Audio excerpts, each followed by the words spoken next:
সবচেয়ে দামি মেকআপ করার পরেও আমার এই ব্রাইডটিকে কেন একটি বারের জন্য ব্রাইড দেখতে মনে হলো না জানি। কমেন্ট বক্সে এই প্রশ্নটা আমাকে বহু মানুষ করবে। আর আমি এটাও জানি যে ব্রাইড হতে গেলে অনেকের মতে আটপৌরে করে শাড়ি, মাথা ভর্তি সিঁদুর, কপালে চন্দন এগুলো নাকি পরতেই হয়। হাই অনুশ্রী। ওকে, আজকে রিসেপশন কি পরছো? রিসেপশনে একটা শাড়ি পরছি। আচ্ছা, শাড়ি পরছো, তাহলে ইচ্ছে কোনো কিছু আছে কিরকম কি সাজবে বা কিছু? আমি লাউড মেকআপ করতে চাইছি না, আমি সিম্পলের উপরে মেকআপ করতে চাইছি। একটু আটপো উড়ে করে শাড়ি পরি এইভাবে? আমি এমনি নর্মাল। ওকে, তাহলে একদম একটা সিম্পল সোবার একটা মেকআপ চাইছো। বেশ বেশ, ঠিক আছে, তোমার পছন্দটাকে মাথায় রাখলাম। চলো শুরু করা যাক। আমি অনুশ্রীর পছন্দ অপছন্দগুলো এই প্রথমবার সামনাসামনিই শুনলাম। এর আগে যে ওর সাথে আমার কথা হয়েছে বা ওকে আমি দেখেছি তা কিন্তু একদমই নয়। আর প্রথমবার যখন ওকে আমি জিজ্ঞাসা করলাম তোমার কেমন পছন্দ বা কিভাবে নিজেকে দেখতে চাইছো, ও তো একদম স্ট্রেট ফরওয়ার্ড বলে দিল যে ওর একটা সিম্পল সোভার মেকআপ পছন্দ, যেখানে খুব বেশি যেন বোঝা না যায় যে মেকআপ আছে। আবার ব্রাইডের কথা ভেবেও মেকআপটাকে ভীষণ গ্লোইও রাখতে হবে, সাথে লুকটা যেন একটু সাবটেল হয় সেই দিকটাও আমাকে দেখতে হতো। তাই আমি আমার পছন্দের ক্যানভাস পেয়ে শুরু করে দিলাম আমার আঁকিবুকি। প্রথমেই আমি আই মেকআপটাকে কমপ্লিট করে নিয়েছিলাম। হয়তো তোমরা খুব বেশি কিছু নোটিস করতে পারছো না, কিন্তু একটা খুব সিম্পলের ওপর আই মেকআপ করেছিলাম। এরপরে স্কিন প্রিপারেশন ভালো করে করার পর শুরু করলাম ওর ফেস মেকআপ। এখানেও আমার কাছে সব থেকে হাই এন্ড মেকআপ ব্র্যান্ড যেটা এয়ারব্রাশ নিয়েছিল। এয়ারব্রাশ আমি তাদেরকেই সাজেস্ট করি যাদের এটা প্রয়োজন, কারণ এটা এমন একটা মেকআপ যেখানে মেকআপকে কখনোই ওভার কেকি ফিল করায় না, সাথে একটা ভীষণ লাইট ওয়েট স্কিন ফিনিশ বেসও দেয় and a flawless finish that look like a real life filter. তাই বলে সবার ক্ষেত্রে যে এটা প্রযোজ্য বা অ্যাপ্লিকেবল তা কিন্তু একদমই নয়। স্কিন যত স্মুথ, যত পিম্পল ফ্রি হবে ততই মেকআপটা বেশি গ্লো করবে। যেহেতু আমি অনুশ্রীর কাছে মেকআপের আগেই কিছুটা শুনে নিয়েছিলাম ওর পছন্দ অপছন্দগুলো, আর ওর অপছন্দের মধ্যে তালিকায় ছিল কলকাটা, তো কলকাও করতে চাইনি। আর আমার মনে হয় ও যেভাবে সাজতে চাইছে বা যেই প্যাটার্নে সাজতে চাইছে সেখানে কলকা একটুও যেত না। তার কারণ তোমরা ফাইনাল লুকটা দেখলে বুঝতেই পারবে। এই যে দেখো, ওর মেকআপটা অলমোস্ট আমি কমপ্লিট করে ফেলেছি। একটা নিউডের উপরে লিপস্টিক পরিয়েছি, আমার মনে হচ্ছিল এটা ওকে ভীষণভাবে স্যুট করছে। আর এই যে শাড়িটাও কিছুটা বেনারসির মতো পরেছিল, মানে বেনারসি ছিল শাড়িটা, বাট সেটাকে আমি পরিয়ে দিয়েছিলাম একদম নর্মাল সিম্পল প্লিট করে হাতের ওপরে।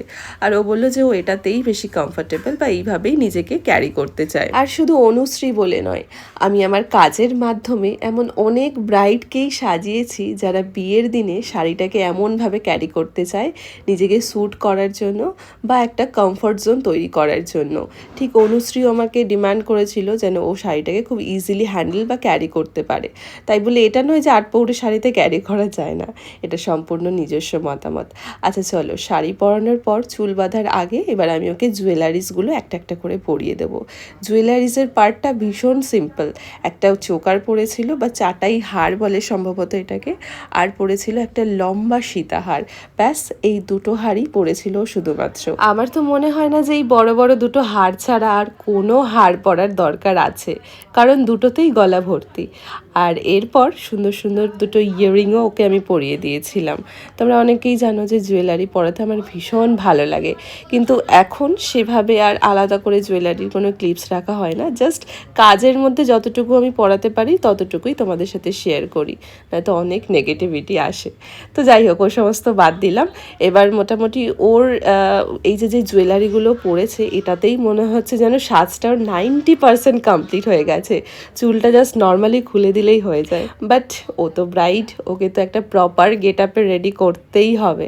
এবার মোটামুটি ওর সমস্ত জুয়েলারিজ আমি পরিয়ে দিয়েছিলাম, আর এত ইউনিক ধরনের ছিল প্রত্যেকটা জিনিস, সেটা গলার হার হোক কি কানের ইয়াররিং হোক, প্রত্যেকটা ডিজাইন ছিল অন্যরকম। সমস্তটা কমপ্লিট করার পর কিন্তু লুকসটা বেশ অন্যরকম এসেছিল। আমার তো মনে হচ্ছিল ওকে এইভাবেই ছেড়ে দিই, এত দারুণ ওর কালেকশনস ছিল। সব কিছু পরানোর পর ওকে একবার দেখতে দিলাম, প্রথমবারের মতো দেখতে দিলাম যে দেখো সব কিছু ঠিকঠাক আছে কি না, এবার আমি তোমার হেয়ার স্টাইল করবো। তো একদম নিজের কমফর্ট অনুযায়ী সমস্তটা সেট করছিল। আর এটাই ছিল ওর অল টোটাল জুয়েলারির কালেকশন। আমার মনে হয় না আর বেশি কিচ্ছু দরকার আছে। তো সমস্তটা কমপ্লিট করার পর এবার আমি করব ওর হেয়ার স্টাইল। মোটামুটি ওর হেয়ার টেক্সচারটা ছিল একটু পাতলা, তার উপর ছিল তেল দেওয়া। মানে তেল দেওয়া থাকলে যে কী অসুবিধা হয় এটা আমি প্রত্যেকটা ব্রাইডকে সবসময় বলে আসি যে প্লিজ তোমরা রিসেপশনের দিনটায় অন্তত হেয়ারটাকে ওয়াশ করে রাখো, তাতে তোমাদের ডিম্যান্ডিং হেয়ার স্টাইলগুলো যাতে আমি করতে পারি। বাট ওই যে বাড়ির রিচুয়ালস, বাড়ির সমস্ত কিছুর জন্য বারণ থাকে, ওয়াশ করা যায় না। আর কি যে অসুবিধায় পড়তে হয় এটা তো মানে বলে বোঝানোর মতো নয়। এখানে ক্রিম্পিং বসে না ঠিকমতো, পাফ হয় না। মানে প্লিজ যদি তোমরা হেয়ার ওয়াশটাকে করে রাখো আপকামিং ব্রাইডরা, তাহলে কিন্তু নিজেদের একটা পছন্দ মতো সুইটেবল হেয়ার স্টাইল তোমরা আমার থেকেই পেয়ে যাবে। ব্যাস আর কিচ্ছু নয় তোমাদের থেকে চাওয়ার। তো মোটামুটি ওর হেয়ারে যতটুকু পসিবল হয় পাফ করা বা ভলিউম দেওয়া ততটুকু আমি চেষ্টা করছিলাম। সত্যি চেষ্টার পর আমি চেষ্টাই করে যাচ্ছিলাম যে কিভাবে হেয়ারটাকে ঠিকঠাক রাখা যায়। আর শুধু অনুশ্রী বলে নয়, এমন লাইফে প্রচুর ব্রাইড পেয়েছি যাদের ওর থেকেও অনেক বেশি হেয়ারে অবস্থা খারাপ থাকে। মানে তেল দেওয়া, তারপরে চুলের মধ্যে যে এক ধরনের আঠা আঠা যেটা স্প্রেড বিয়ের দিন ইউজ করা হয় সেগুলো পর্যন্ত থেকে যায়। আর ভাবো তার মধ্যে হেয়ার স্টাইলটা কীভাবে ঠিকঠাক হবে। তবু আমি চেষ্টা করেছি। আর চলো ফাইনাল লুকটা এবার তোমাদের সাথে শেয়ার করি যে কেমন দাঁড়ালো টোটাল লুকটা। এই যে পুরো কমপ্লিট হয়ে গেছে আমার আজকের ব্রাইড সাজে অনুশ্রী। ব্রাইড না লাগলেও না লাগুক, কিচ্ছু করার নেই, কারণ আমার ব্রাইড এই সাজটাই বা এই লুকটাই ভীষণভাবে চেয়েছিল। আর আমি শত চেষ্টা করেছি ওকে ওর উপরে এই লুকটা ফুটিয়ে তোলার। বাকিটা তোমরা বলো যে তোমাদের কেমন লাগলো। একদম ওপেন হেয়ারের সাথে একটা সফট গ্লোয়ি লুক। আর আমি জানি এরকম ইচ্ছে অনেকেরই সাজার থাকে, এরকম একটা সফট লুক পেতে। তাই ইচ্ছেটাকে আর ইচ্ছে রেখো না, সেটাকে এবার পরিপূর্ণতা পাওয়ার সময় চলে এসছে। আর তোমরা যারা এরকম লুকস আমার থেকে নিতে চাও বা নিজেদের দিনগুলোকে অনেকটা বেশি স্পেশাল করে তুলতে চাও আমার হাত দিয়ে, তাহলে কিন্তু তোমরাও চাইলে অনুশ্রীর মতন করে আমার সাথে বুক করতে পারো নিজেদের দিনটাকে আরেকটু চাইলে সুন্দর, আরেকটু মেমোরাইজড করার জন্য। তাই জন্য তোমাদেরকে এই যে নিচে দেওয়া কন্ট্যাক্ট নাম্বারে কন্ট্যাক্ট করতে হবে। আর আমি ওকে বেশিক্ষণ আটকে রাখতে পারলাম না, কারণ ততক্ষণে গেস্ট চলে এসেছিলো।